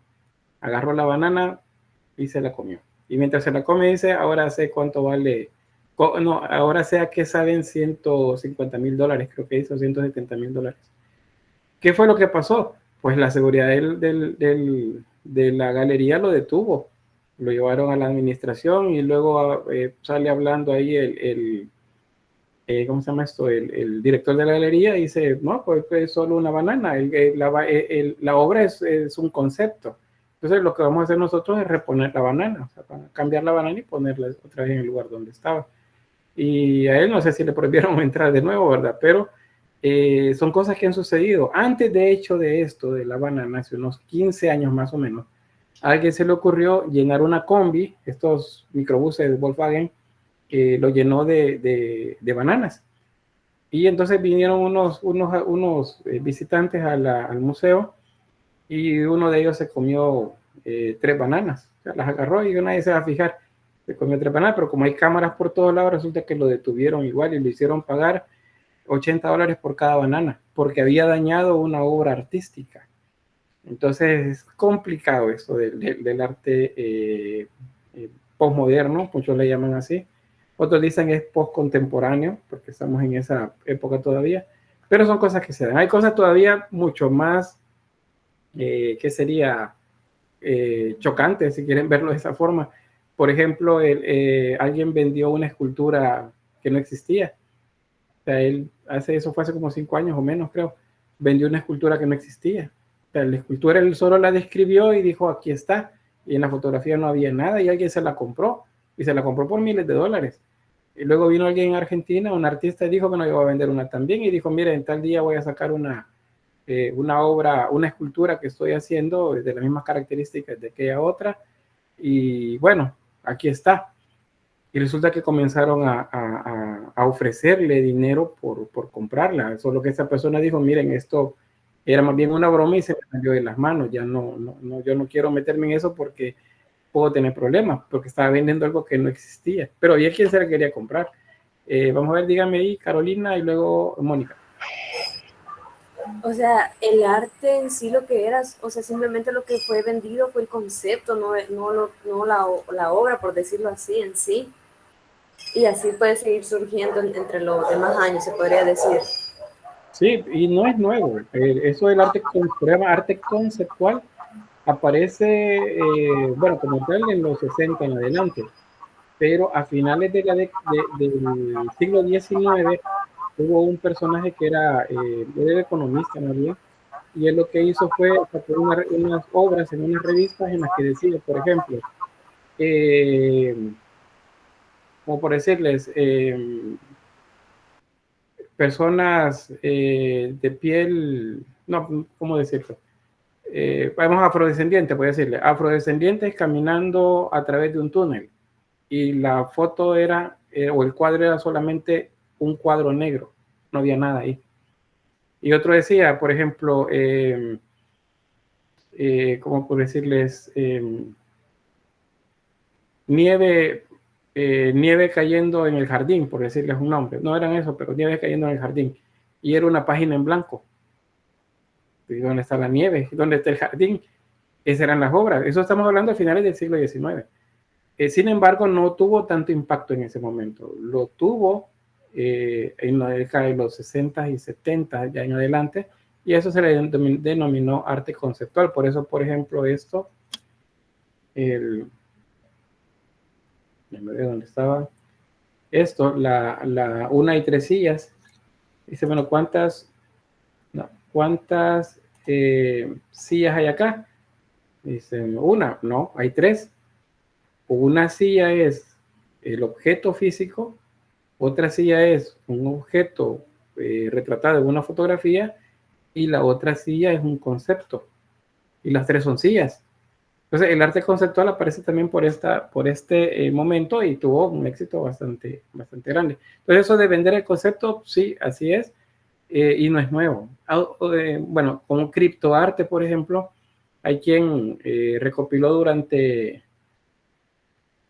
creo que 8 años, 10 años, sus, ¿cómo se dice? Toda la cantidad de imágenes que tenía en una carpeta las armó en un mosaico de no sé cuántos píxeles o cuánto de dimensión de la imagen del archivo y lo puso en venta y ganó miles y miles de dólares con la venta de esa imagen. Y es un archivo digital, no es físico, y lo vendió como arte. Mónica, Carolina, ¿va a hacer algo? Lo complicado del... disculpa. No, dale, si querés. Lo complicado del arte conceptual es eso, de que en realidad creo que fue hace un par de años que se hizo bastante viral que un señor fue a un museo de Nueva York, creo, y por accidente tiró sus lentes y literalmente muchas personas empezaron a fotografiarlo creyendo que era arte. Hasta que el señor llegó y se llevó los lentes y todavía los de seguridad dijeron que se estaba robando una obra de arte y él tuvo que explicar de que eran sus lentes y tuvieron que ver en cámaras y todo. La verdad es que fue bien controversial eso. Sí, y sucede. También hubo alguien más que hubo una exhibición en una inauguración y bueno, al día siguiente llegan los de limpieza y comienza a recoger todo lo que quedó de basura, ¿verdad? Lo recoge y lo pone en un solo lugar y luego se va porque no lo puede evacuar en ese momento. Cuando regresa le están tomando fotografías y están ahí viendo el montón de basura porque te parecía que era una obra de arte también. Sí, Natalia. Y a ver, Carolina. Yo me imagino como que el arte conceptual tiene, o sea, bastantes también maneras de hacerse. Por ejemplo, la banana que se cambiaba diariamente es algo como un concepto que tenían sobre, ¿cómo se llama? Algo que no era físico, sino que era como un concepto. Así como usted también explicó lo de la basura, yo estaba viendo unos ejemplos, unos videos que estaban en las redes sociales, ¿verdad? De que las personas pagaban, no sé si $1 o $5 por entrar y pintar solo un recuadro en un gran recuadro que era de 6 metros o 5 metros. Y conforme las personas iban pintando, se iba formando la imagen. Y yo me imagino que eso también sería como un arte conceptual que no se podría ver directamente porque tú solo pintas un cuadrito y ya. Así que es como un arte también con muchas personas, pues. Sí, una creación colectiva. Muy bien. Carolina. Sí, estaba pensando en que, digamos que nosotros, o sea, vaya, como un ejemplo, tomando como que tomáramos esta pluma, o sea, lo que realmente estamos, o sea, si lo quisiéramos vender o presentar, lo que realmente estuviéramos presentando o negociando sería el concepto, no más bien esto. Entonces sería el concepto. Pero, o sea, mi duda es aquí, ¿por qué ese tipo de arte tiene tanto impacto en sí? ¿Por qué tiene tanto impacto? Esa es una buena pregunta. En el grupo 2, lo que me preguntaron es quién es el que dice que eso es arte y quién no. Y a eso es a lo que vamos. ¿Quiénes son los que dicen que eso no es arte? Y aquí van las galerías, los museos y dentro de ellos los críticos de arte, los curadores de arte y historiadores del arte. Esos básicamente son los que crean esa idea de que eso es arte y aquello otro no. Ustedes habrán visto muchos memes por ahí que se comparten en los que aparece alguien una piedra a la par y luego aparece otro con un cuadro de un paisaje muy bien hecho, técnicamente hablando, y el que está en la galería es el que llevó una piedra, y el otro está en la calle tratando de vender un cuadro. Entonces, eso sucede actualmente. ¿Alguien me levantó la mano? Perdón, no alcancé a ver. Ricardo. Sí, respondiendo un poco la pregunta que hizo mi compañera, según yo, lo que yo tengo entendido es que ese arte tiene tanto impacto actualmente y se compran porque en sí, al comprar esa obra, estamos comprando el concepto. Entonces, ese concepto lo hacemos propio. Entonces, de ahí, ¿por qué la importancia de querer tenerlo? Sí, el coleccionismo. Fíjense que, bueno, en términos ya mucho más actuales todavía, más allá del arte digital y del conceptual y luego el digital, el criptoarte, por ejemplo, los GIF. Hay un GIF de un gatito, se llama Miau Miau, algo así creo que se llama. Es un gatito que va dejando un arco iris atrás de él. Ese es un NFT. El original, ese se vendió por una cantidad muy grande de dinero, creo que fue arriba de $250,000, o por lo menos arriba de $200,000, y así otros más. ¿Y dónde se publicitan estas obras de arte? Por ejemplo, X o el Twitter es uno de esos lugares en donde se publicitan, y ahí hay mecenas. Un mecenas es una persona que compra arte. Eso lo tuvimos en el Renacimiento, en el Barroco, en la región flamenca, por ejemplo, de Europa, hubieron bastantes de esas personas. Entonces, una de esas personas actualmente que compra mucho de estos NFT es Snoop Dogg, si lo conocen, ¿verdad? Este rapero, él compra bastante arte. Y ahí, bueno, yo tengo dentro de las cuentas que sigo en Twitter, varios de estos porque hacen obras, y luego veo que las comparten en redes sociales y aparecen ahí los GIFs en movimiento. Por ejemplo, uno que es un bebé y luego va creciendo, va a la escuela, luego conoce una amiga, luego es la novia, luego se casa, luego tiene hijos, luego se muere, y luego otra vez el niño chiquito. Toda esa secuencia, ese es un NFT, y el artista lo creó y lo puso luego en venta. Pero esas ventas son únicamente en el mundo del criptoarte. O sea, no existe físicamente eso. O sea, no es tanto el concepto, sino que son los datos los que ahora se están vendiendo también. Aquí en nuestro país poco a poco ha ido entrando también esto de los NFT. Hace unos 3 años más o menos se estableció un lugar acá donde pues la idea era eso. Dado que venía aquí con la idea del Bitcoin, el gobierno y todo eso, comenzó a moverse los NFT. Creo que todavía algo de eso se sigue todavía por ahí moviendo. Bien, si no hay preguntas, voy a quedarme hasta acá con esto para así tener unos 30 minutos del resto de la clase, bueno, para el otro tema, porque vamos a la segunda parte de la introducción a la historia del arte. No sé si hay alguna pregunta más sobre historia del arte. Está claro que la historia del arte lo que nos sirve es establecer periodizaciones y a poder estudiar así muy puntualmente algún momento del arte a través de la historia. ¿Alguna pregunta o comentario? Si no, pues avanzamos a la parte 2. ¿No? Bueno, asumo que vamos a la parte 2. Bien, y eso lo vamos a comenzar de esta forma. Acá vamos a hablar del origen. Comenzamos a entrar en materia acerca de la parte contextual que nos va a ayudar a entender el desarrollo del pensamiento de las primeras culturas. Ese pensamiento tiene que ver con el desarrollo del arte. Por eso es que lo vemos, no es que no tenga nada que ver. Van a decir, bueno, ¿y eso qué tiene que ver? Es que tiene que ver porque para esas culturas conocemos de esas culturas a través de los vestigios artísticos que nos hablan de estos elementos. Entonces, uno de esos es el origen. Y cuando hablamos del origen, la pregunta es, ¿de dónde venimos? ¿De dónde? ¿Alguien sabe de dónde venimos? No, ¿verdad? Son las cosas complicadas de responder. Bueno, la más fácil es cuando les dicen extraterrestres. Dígame, Estefanía. Depende de quién le pregunte, porque si es alguien creyente, le va a decir que Dios nos creó. En cambio, si le pregunta a alguien que cree en la ciencia, va a decir que nosotros evolucionamos. Muy bien, ahí están dos puntos de vista. Mónica, ¿o no? Ya no. Prácticamente lo que decía mi compañera. Ok. Podemos tomarlo de las dos maneras, creacionismo o por componente de partículas. Muy bien, gracias. Entonces, Alison y luego Carolina.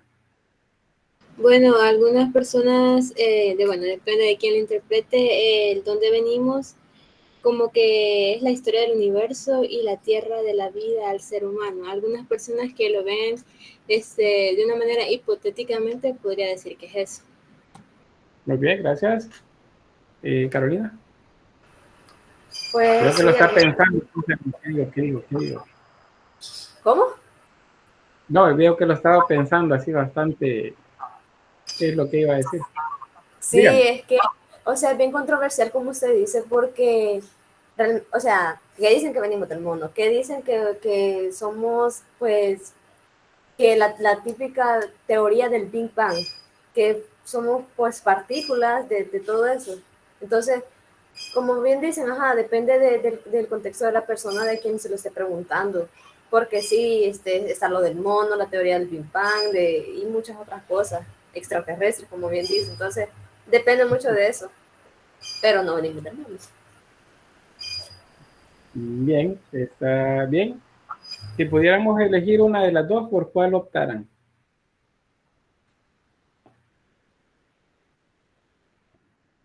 ¿Sí, Ricardo?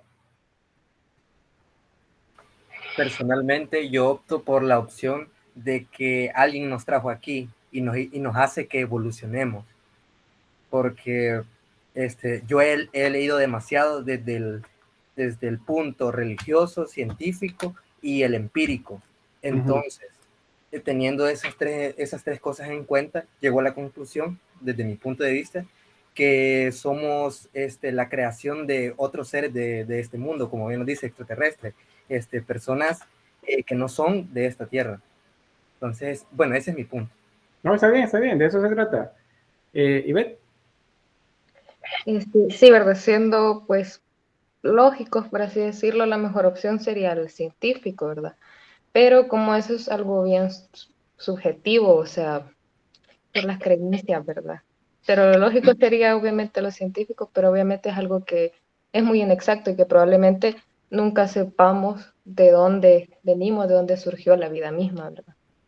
Muy bien, está bien. Es complejo, eso es muy complejo responder la pregunta. Y siempre vamos a encontrar las dos vertientes, al menos principales, ¿verdad? Porque hay otras también que algunas hasta convergen. Cuando me dicen la teoría del Big Bang, ¿dónde la ubicarían ustedes? ¿Entre lo científico o lo religioso? Quiero ver quién tiene ahí. Bueno, Ivette sigue con la mano en la mano. No. Mónica. Bueno, en realidad la teoría del Big Bang sigue siendo parte científica, parte empírica, porque técnicamente no se ha terminado de demostrar. Sin embargo, yo considero de que me iría más por la teoría científica, aunque no está 100% comprobada, puesto de que el creacionismo varía dependiendo de cultura y de religión, por lo que hay más variantes por subcultura en el pensamiento creacionista que en el científico. En lo personal, No, está bien, no es que de eso se trata. Cada quien tiene una manera de verlo y eso no es malo. Dígame, Alison. Yo creo que la pregunta de dónde venimos también varía de la pregunta cómo se creó todo. O sea, cómo se formó y de dónde surgió el mundo. Y es una teoría bien conspirativa, la verdad. Muy bien. ¿Qué más, Ricardo? En realidad, la pregunta sería de dónde viene la nada, porque nosotros venimos, o sea, todo se crea absolutamente de la nada. Entonces, en realidad la pregunta bien aquí sería, ¿qué es la nada? ¿Y qué es la nada?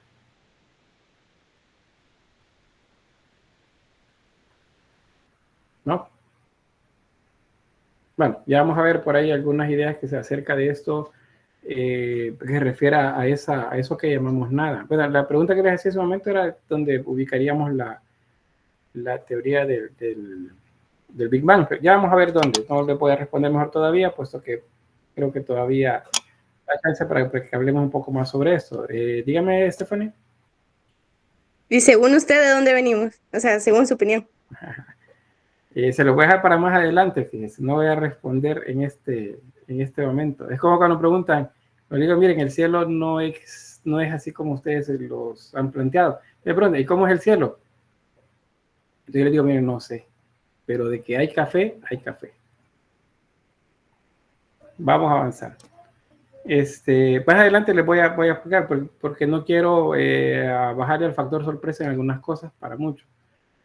Bien, efectivamente, como ustedes lo mencionan, hay dos vertientes principales, más o menos se acercan unas a otras dependiendo de las culturas o del momento histórico también, pero hay una teoría creacionista y también hay una teoría que nos habla acerca de la evolución de las especies. A eso se le llama teoría evolucionista. Esas son las dos grandes vertientes principales en las que podemos como agrupar las teorías acerca del origen, de dónde venimos. Una tiene que ver con creencias religiosas y otra tiene que ver con aspectos más bien de orden científico. Los primeros, la creacionista, esto no es comprobable con algún tipo de, ¿cómo se dice?, de evidencia física, sino que todo tiene que ver con la fe, esto de acá.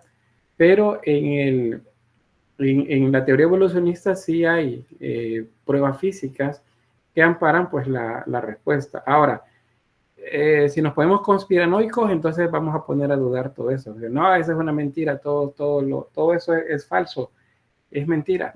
Pero cuando dicen ustedes es mentira, o cuando alguien dice es mentira, no voy a decir ustedes, es porque estamos justamente en el momento que les acabo de estar mencionando de transición entre la época moderna y lo que le llaman posmoderno.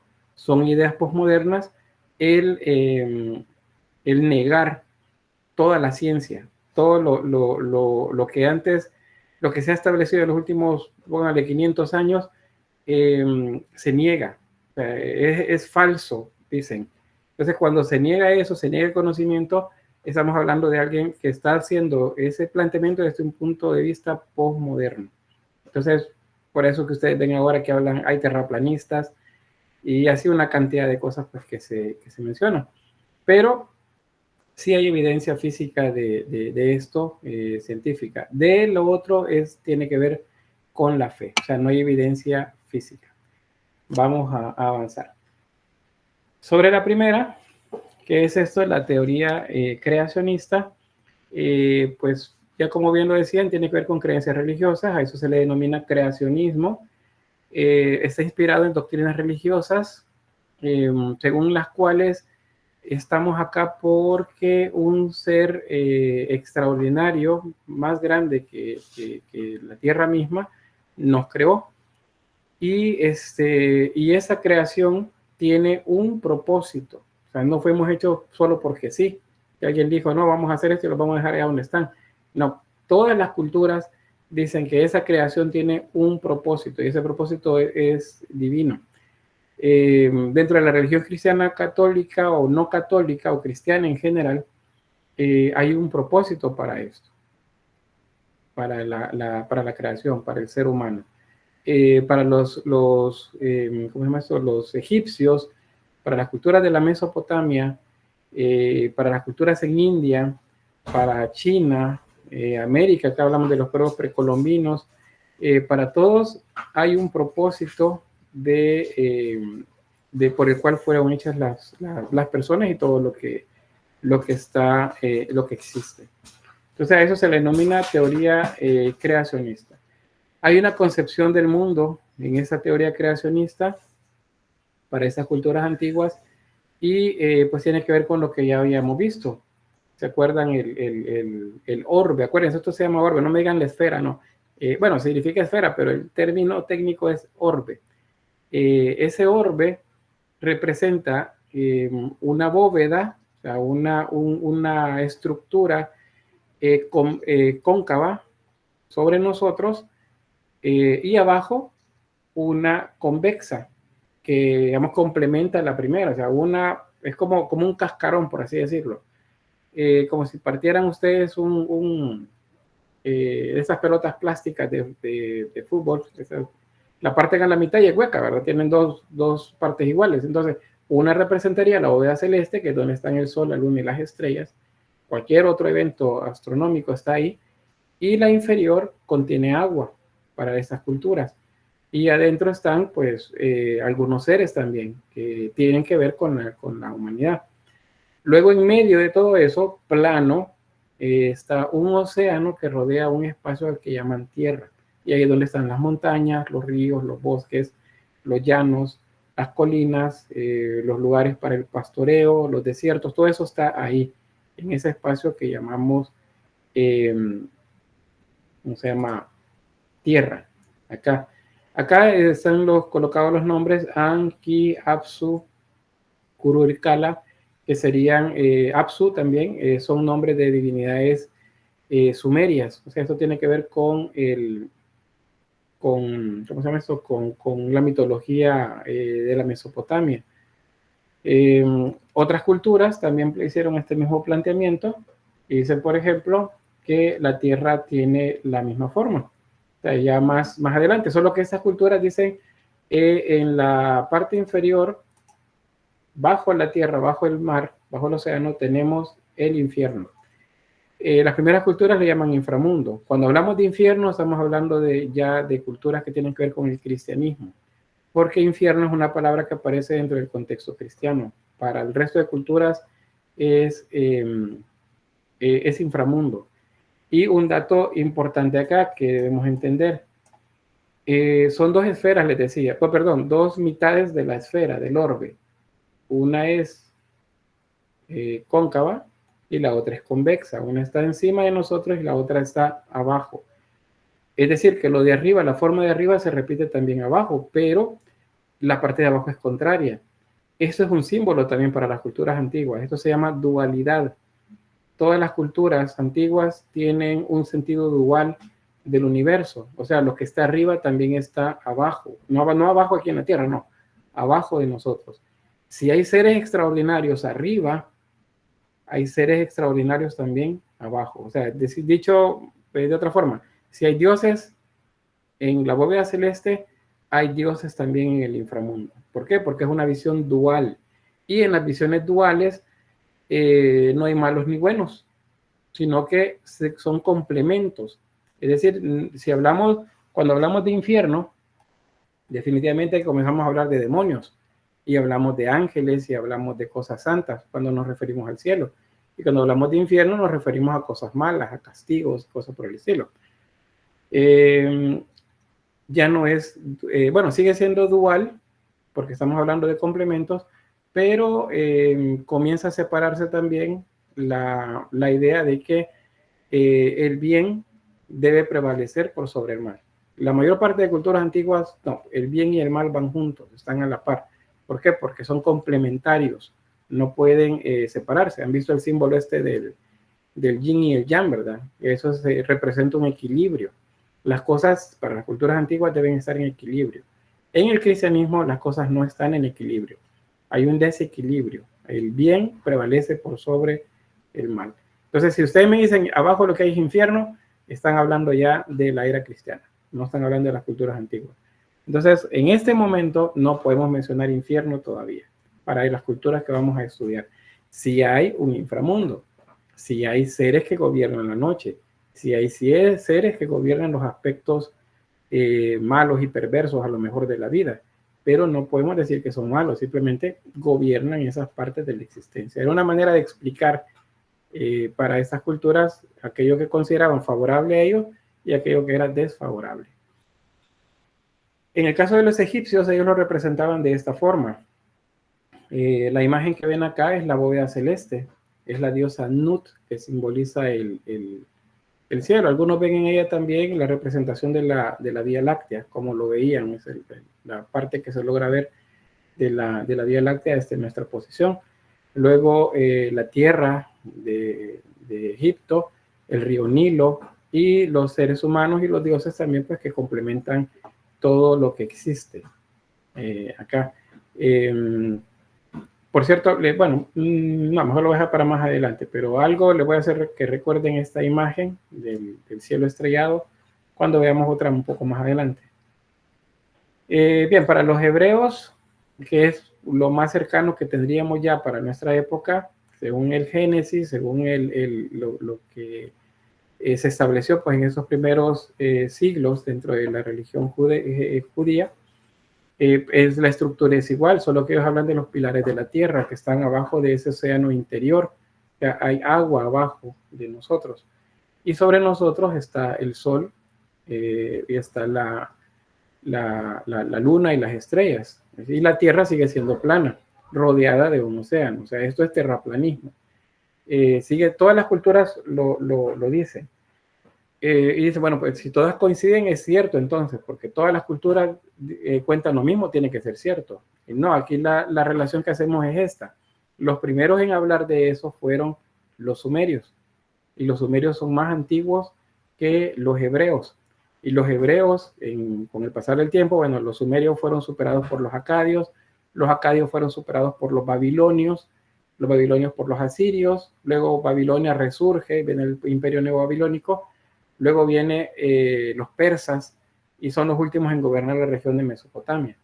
En el periodo en el que fueron de auge de Babilonia, por ejemplo, los hebreos fueron esclavos de Babilonia. Y ustedes leen la Biblia, el Antiguo Testamento, y ahí está, ahí lo mencionan. Entonces, ¿qué pudo haber sucedido? Digo puedo, para no entrar en problemas con alguien. ¿Qué pudo haber sucedido? Pues resulta que la información la absorbieron y luego la asimilaron según sus propias creencias. Por ejemplo, cuando se habla dice, mire, pero todas las culturas hablan de un diluvio. El diluvio existió, porque está en la Biblia, pero también lo mencionan otras culturas. Entonces, el diluvio existió. Digo, bueno, sí, está en la Biblia, pero la Biblia, antes de la Biblia, los escritos sumerios lo mencionaron. Y los sumerios son antecesores de los babilonios, y los hebreos fueron esclavos de los babilonios. Entonces, la información pasó de una cultura a otra, y entonces todos comenzaron a hablar de lo mismo. Es como que me dicen, mira, aquí en el Popol Vuh de América también se mencionan algunos aspectos como esos. Y bueno, sí, pero ¿quién escribió el Popol Vuh? Pues lo escribieron cristianos. Sí, pero lo hicieron a partir de información que tenían. ¿Y qué me garantiza a mí que no trastocaron lo que decía ahí para que se asemejara a las creencias que traían ellos desde el viejo mundo? Entonces, hay contaminación, digámoslo así, o asimilación sería, de las creencias de una cultura por otra. Y por eso luego nos pareciera que todas tienen lo mismo. Ahora, esto es, digamos, como la excepción. Hay cosas extrañas, ¿sí? Que aparecen de repente y que difícilmente se pueden explicar, y de ahí se agarran las teorías conspiranoicas para hablar acerca de cuestiones ya un poco más allá, ¿verdad?, de lo natural, porque hay paralelismos culturales. O sea, hay una cultura que de verdad no tuvo nada que ver con la otra, pero llegaron al final a la misma conclusión de cómo fue que se estructuró el mundo. A eso se le llaman paralelismos culturales. O sea, va uno a la par del otro y resulta que por la experiencia, por cómo se enfrentaron ellos a la naturaleza, llegaron a la misma conclusión. Eso sucede, pero de manera conspiranoica podemos decir, no, extraterrestres. Es lo más común que se dice y lo más fácil que se puede decir cuando no se pueden explicar algo. Vamos por la vía más rápida. Bien, sobre esto, déjenme ver qué más. Bueno, mitos del origen, vamos a quedarnos hasta acá para no dejar a medias el tema. No sé si hay algún comentario sobre esto de la concepción del mundo. Esa es cosmovisión de los pueblos antiguos, así es como veía. No hablo de los prehistóricos, no. Las culturas históricas son las que tienen este planteamiento del mundo. ¿Cómo sabemos que lo tenían? Porque lo dejaron escrito, porque hicieron también imágenes en las que planteaban estructuras similares a estas. Entonces ya los diagramas ya los hacemos en nuestra época a partir justamente de lo que ellos plantearon en su momento. Para el cristianismo, cuando inicia, la estructura es esta. La tierra es plana y bueno, de hecho todavía se sigue afirmando en el cristianismo que abajo de nosotros está el infierno.